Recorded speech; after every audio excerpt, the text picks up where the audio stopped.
Hello everybody, welcome back to my channel. Today I thought it would be fun to go through every single thriller book I have read this year. There is 17 of them I've just counted, and we're going to go through the good, the bad, the ugly, what I would recommend, what I would avoid, popular book talk thrillers, if they actually live up to the hype, is the plot twist worth it, basically talking all things thrillers today that I have read in 2025. If you are new here, please do subscribe. I do have some notes on my laptop if you see me looking down here, just so I can remember what I rated everything and just some general thoughts that I do not want to miss. So the first book I actually read of the entire year this year was Five Survive by Holly Jackson. This is my first book that I was reading from her that wasn't part of the Good Girls Guide to Murder series, which I did love that series, by the way. So I was keen to see what else she had come out with, basically. So this one follows 6 friends who are all in an RV van going on spring break. They get lost in a quiet, empty road in the woods and then realise the reason they've actually broken down is because their tyres were being shot at. Bear in mind, this is also a YA book, so these are all like young teenagers. But they find themselves stuck with no way to call for help and they have no idea why somebody would want to be shooting at them and stop them in the middle of the woods.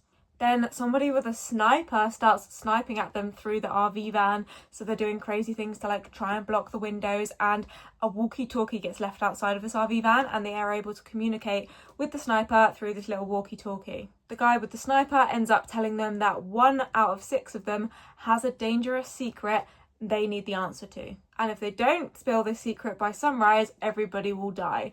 And what I really liked about this book is how it's just set over like one night and each chapter is basically a different time. And so it feels like we're running out of time with all the characters in this book. We don't know whose secret it is. As you can imagine, everybody in this book has their own little secrets that all come out, and there's like loads of mini plots in this book, as well as the overarching theme and the big secret that the sniper wants to find out. Gave this one a 4 stars and would definitely recommend. Okay, the next book I don't have a physical copy of, and I actually listened to the whole audiobook of this book. It is called Listen to the Lie, and this one was really good as an audiobook. This book is following a woman called Lucy who has to go back to her old hometown after a popular true crime podcaster starts digging into the murder of her best friend. The reason that Lucy left this town originally is because everybody thought that Lucy was the one that killed her best friend, but Lucy doesn't remember anything from the night that her best friend died. All she knows is that she was with her, but doesn't remember anything. Apologies if the lighting has changed there at all. I had to go and quickly do something urgently, and now I'm back. So yeah, everyone in this town thinks that she was the one that killed her best friend. She doesn't remember the night at all. This podcaster starts sticking his nose in and coming and interviewing people in the town. So she comes back and she ends up kind of teaming up with this podcaster to actually find out what really happened and solve it together and prove her innocence. And this book is really, really good and addictive, and I recommend the audiobook. I gave this one a 4 stars. Okay, next up we have a book which isn't just one of my favourite thriller books, it was one of my favourite books from the whole year. We have God of the Woods by Liz Moore. This one felt so much more than a thriller to me. This book is really special. It takes some like actual concentration, and if you want a book that's going to leave you speechless, I would really recommend this. This was a 5-star read for me. It's following a summer camp in 1975 and the family of the Van Laars. They're basically this really rich family. But in 1975, Barbara Van Laar, who is the daughter of the really rich family that owns the camp, Barbara actually goes missing in the woods at the summer camp. So Barbara isn't just any camper, she's the daughter of the family that literally employs everyone at the summer camp. And to make things even more mysterious, Barbara's brother actually disappeared under similar circumstances 14 years ago, and they never found out what happened to him. So this book is based upon the panicked search for Barbara. It uncovers so many dark family secrets, follows quite a few points of view which are also really interesting, and this family has a very complicated history, and I don't want to spoil anything more than that. You just need to read this book. Add this to your 2026 TBR, please and thank you. Okay, next up we have The Co-Worker by Freida McFadden. I think I've only read about 3 or 4 Freida McFadden books this year, but last year I went crazy and read loads and loads of them, so I've just been catching up with any new releases and her backlist this year. So The Co-Worker by Freida McFadden, this one was a pretty good one for me, but this one is following Natalie and Dawn, who are basically just colleagues at this nutrition company, working in a very standard office environment. Dawn is quite a quiet and strange character, whilst Natalie is literally like the complete opposite. She's really successful, really popular within the office, and was always like the popular kid. And then one day, Dawn actually disappears and Natalie was like the last one to speak to her. So Natalie goes around to Dawn's house because she starts to get worried to check that she is okay. and what she finds when she gets to Dawn's house is proof that everything is not okay. There is a lot of very scary signs that something really bad has happened to Dawn, but obviously because Natalie has gone to check on Dawn, her fingerprints are all over the crime scene and she is like one of the main suspects for Dawn's murder basically. But the truth of this book is a lot darker and twistier, and it was just really fun. This one was a 4-star read. Next up, one of my other favourite thrillers from the year, Beautiful Ugly by Alice Feeney. This was another 5-star. I will always recommend this read to me. This book follows Grady, who is waiting for his wife to come home. He is really excited to share some good news with her, but as his wife is driving home, he's actually on the phone with her, and then suddenly her car stops. She pulls over, says she's going to check something out, and then she's never seen again. She literally disappears, and this is following a year later where Grady still has no closure on what happened to his wife. He's very sad and struggling to write a year later because he's an author, and to heal from this he tries to go to this remote Scottish island to try and get his creative writing spark back. But when he's on this island he sees a woman who looks exactly like his wife, and this book was more than I could have ever imagined. It was so good. I love this book wholeheartedly. Please read this book. Next up we have The Reappearance of Rachel Price by Holly Jackson. I again loved this book, and I always find that the audiobook for Holly Jackson's books are really good, so the audiobook for this is another one that I would massively recommend. This one follows an 18-year-old girl called Belle. I love how Holly Jackson's female main characters always have a 3-letter name, like you've got Pip, Belle, Jet, Red. I love them.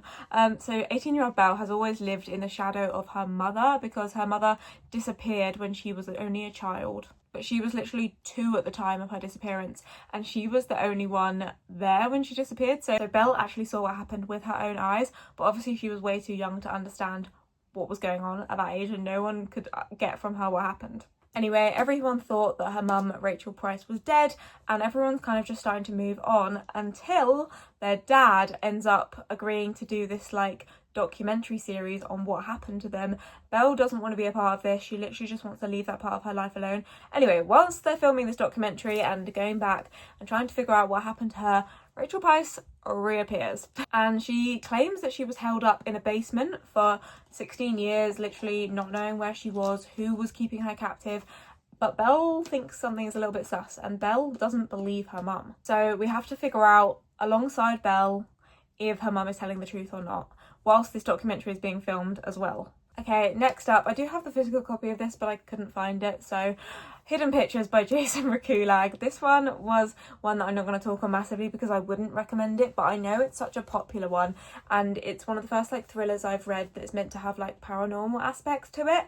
So this one is following Mallory, and Mallory is a recovering addict. She's just come out of rehab and she needs like a stable job, and she ends up getting this job as this like basically live-in nanny for this 5-year-old called Teddy. She starts living in the Maxwell's family pool house and looking after Teddy during the day while the parents are at work. Teddy is 5 and he loves drawing. He's drawing bunnies, landscapes, balloons, trees. But then Teddy starts to draw some pretty disturbing photos. Like, they're actually terrifying, and they're included in the book too, which is really good. But as the days go by, his drawings literally get way too realistic, super scary, super haunting, and Mallory starts to wonder if something is wrong with this boy. She also starts noticing like strange sounds and just weird things that don't add up, which makes Mallory think that there might be something sort of supernatural at play. As she investigates, she ends up finding out some crazy stuff about the Maxwell family. This book, I just felt like it fell flat for me. I really wanted to love it and the premise sounds so good, but I just didn't love this one. I gave it 3 stars because I did enjoy it at points and I really liked how the drawings were included. So maybe I'd recommend, maybe I wouldn't. If the storyline really intrigues you, I know a lot of people do love this book, so okay, next up we have Good Bad Girl by Alice Feeney. I just think Alice Feeney is one of my favourite authors ever, and I've actually booked to go to her London book tour in January. Cannot wait to meet the Queen in person. But Good Bad Girl was one that I actually found in a charity shop. Didn't have high expectations going into this, to be honest, because it has a pretty low Goodreads rating. But I rated this a 4.25 stars. I really enjoyed this book. I think I just really vibe with Alice Feeney's writing. It feels so much more lyrical than an average thriller book. So this starts when a baby is stolen from a pram in a supermarket 20 years ago. And then in present day, you basically have, I think it's 3 different women who are all connected in ways that don't really make sense for a really long time, and you're really confused on who is who. It's one of those sort of thrillers. Next up, we have Famous Last Words by Gillian McAllister. This is another one that I had really high expectations for, and I think it was slightly disappointing. I gave it a 3.5 stars, so a very middle of the road thriller, but I still would recommend it. It was still a fun time. This is following Camilla and Luke, and one day Camilla wakes up and Luke is gone, and there is a note on the nightstand. They also have this like newborn baby together, and Camilla actually goes to work. The police turn up at her place of work and tell her that Luke is involved in a hostage situation, but Luke is not the one being held hostage. He is the one with the gun keeping these hostages. Camilla and the police are all struggling to understand why on earth this like perfect man with no previous like criminal experience, literally nothing, why he would hold people hostage, because it doesn't make any sense. Next up, we have The Tenant by Freida McFadden. I feel like it's literally getting dark as I'm speaking, so apologies if the lighting is getting progressively worse. But The Tenant by Freida McFadden, I read this as soon as it was released. This is following Blake, who I think was like the VP of a company. He has everything together, his life is great, they have all this money, he has a great relationship and this like apartment that he loves. His loving fiancée is called Krista. He unexpectedly loses his high-stress, high-paying job, and him and Krista realise that they're going to struggle with money. They don't want to move out of this apartment that they love, so they decide to take in a tenant. Enter Whitney. Whitney seems like the perfect tenant, and she is the perfect tenant to Krista's point of view, but Blake is literally seeing some crazy stuff. Like, she's eating all of his cereal, she's using all of his shampoo and conditioner, and Blake becomes convinced that Whitney is trying to intentionally ruin her life. But everyone else is convinced he's just paranoid because Whitney is this lovely, perfect lady. And that's all I'm going to say about this book. This was a really good one and one of my favourites from Freida. Next up, we have We Were Liars. I think this is technically a thriller. This one is following Cadence, who is part of this really rich family. What I will say about this book is that I much preferred the TV show on Amazon Prime.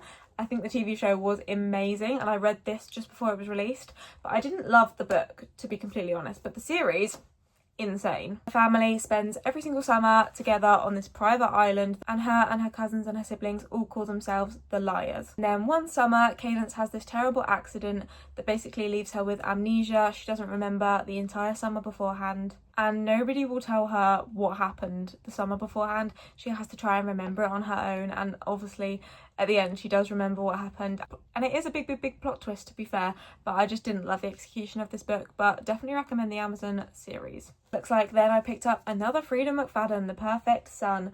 I gave this one a 3.5 stars. I felt like it was a little bit more basic than her other books, and the plot twist was a little bit more predictable / nothing I've not read before. So you're following a family. The mum is called Erica and the son is called Liam. Erica thinks that her son is perfect. What a great explanation for the perfect son. But basically she gets told that Liam is a suspect in this girl from his school's disappearance. He's claiming he wasn't, but obviously there are a lot of signs to lead up to it and say that he was involved, and I think his mum has some suspicions that he might be like a psychopath or a sociopath. I do like how this book explores what somebody and the character traits they would have to be a sociopath or a psychopath, and also how a mother's love is tested and how far would you go to believe and protect your son. Okay, the next one I don't have physically either, but this was one of my favourite reads from the year. I need to actually get a physical copy of this. Julie Chan is Dead. I think this is a massively underrated thriller, and I love this. I think it's perfect for the summertime, and I didn't do too much research before going into this, and it just went in a direction that I would have never even considered, but it was so interesting. We're following Julie Chan, who works at a convenience store. She's struggling at the moment, but she has this like estranged twin sister called Chloe. I think maybe they got separated at birth and adopted by very different families. I think Julie Chan stayed with her auntie and uncle maybe, whilst Chloe got adopted into this rich family. So their lives went on very different trajectories, but they're identical twins. And Chloe is actually this big time influencer, like beauty fashion influencer, living at large in this like big apartment, and they've been in touch since they were adults but never really reconnected because Chloe just seems a little bit out of touch. Chloe, I think, like bought Julie like a house for a YouTube video and then like never spoke to her again. That sort of vibe. He ends up calling Julie in like a panic and then never hearing from her again. So Julie takes it upon herself to go and check if her sister is okay and goes into her apartment. But when she goes into her sister's apartment, she actually finds her deceased on the floor. But instead of calling the police and telling them that Chloe had passed away, she pretends to switch places and says that Julie has passed away and basically takes on Chloe's life because Chloe has a much better life than her. And it's really interesting about like the influencer scene, and there's some crazy stuff that happens in this book. I also thought this book was so funny at times, and it was just so quintessentially like Gen Z humour, to be honest, which I just loved. And I also thought it was like quite gory and dark at times, like so dark at times. Okay, next up we have Not Quite Dead Yet by Holly Jackson. This was another 5-star thriller for me. I just love Holly Jackson's writing. This one was her best yet, apart from As Good as Dead. I loved that one. This was actually her first adult thriller, but this is following Jet, who at this Halloween party goes home and somebody tries to unalive her. Unfortunately for the unaliver, they don't manage to succeed and she wakes up in hospital and gets told she has 7 days left to live. And Jet decided she doesn't want an operation that probably won't work and then she'll pass away straight away. She wants to use these 7 days to figure out who her unaliver was and who has it out for her, and actually solve her own mystery case, because like the local police department aren't really trying that hard. And they end up like arresting the wrong person, and Jet is like, it's definitely not him, let me figure this out myself. This book also made me cry at the end, so I would 100% recommend this one.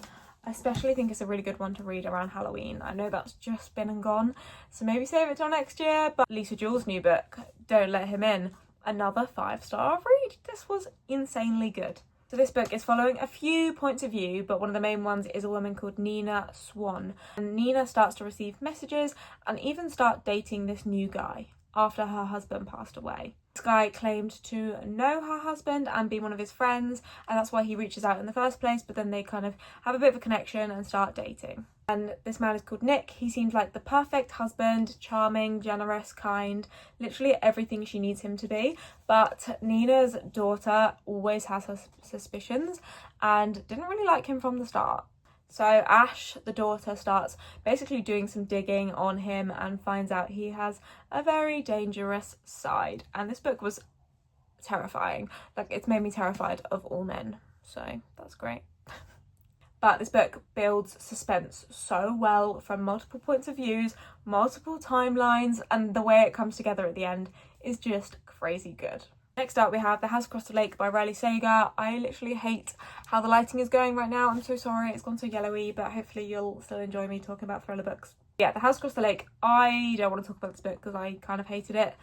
2 stars. I just thought the characters had no personality. I don't even want to talk about it.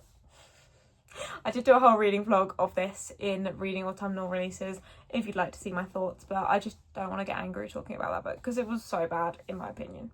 Okay, and then last but not least we have Pretty Girls by Karen Slaughter. This one was a lot better. This one was 4 stars, following 2 sisters who unfortunately lost their 3rd sister quite a while ago. She disappeared and no one ever found out what happened to her. One of the sisters' husbands is brutally murdered. And this kind of brings back the other 2 sisters to try and investigate what happened to him, and their investigation reveals some horrifying secrets about him, his whole operations, how he was living, everything he was keeping from her. It's like 500 pages, but it doesn't feel like that. Like, it genuinely flew through. Anyway, that was the end of my very long, I feel like, thriller reading wrap up video. I really hope you did enjoy, and I hope you took some book recommendations out of this, and please do not forget to subscribe, and I will see you in my next video. Bye guys!